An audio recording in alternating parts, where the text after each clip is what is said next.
আমাদের মামলা দিয়ে আমাদেরকে দমন করার ষড়যন্ত্র শুরু হয়েছে। আমাদের স্পষ্ট কথা, এই সকল মামলা হামলা গণ অধিকার পরিষদ ভয় করে না। গণ অধিকার পরিষদকে যদি অন্তর্বর্তীকালীন সরকার মনে করে এই ধরনের মামলা দিয়ে দমন করবে, তারা যদি মনে করে আমাদের অগ্রযাত্রাকে থামিয়ে দিবে, এই অন্তর্বর্তীকালীন সরকার সেটিও করতে পারবে না। কেন আমি সরকারের কথা বলছি? কারণ এই মুহূর্তে অন্তর্বর্তীকালীন সরকার ক্ষমতায় রয়েছে। এই যে স্বরাষ্ট্র উপদেষ্টা, তিনি কি করছেন? আমাদের নামে থানায় মামলা করতে যাচ্ছে, আর জাতীয় পদের নামে মামলা রয়েছে, ওদেরকে অ্যারেস্ট না করে পাল্টা আমাদের নামে মামলা নিচ্ছে।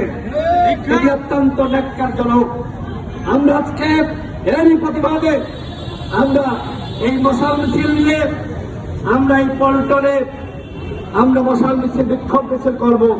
আমাদের নেতা কর্মীদের প্রতি আমাদের নির্দেশনা, আমরা কেউ জাতীয় পার্টির কার্যালয়ে হামলা করে আইন হাতে তুলে নিব না। আমরা এই ধরনের বাংলাদেশে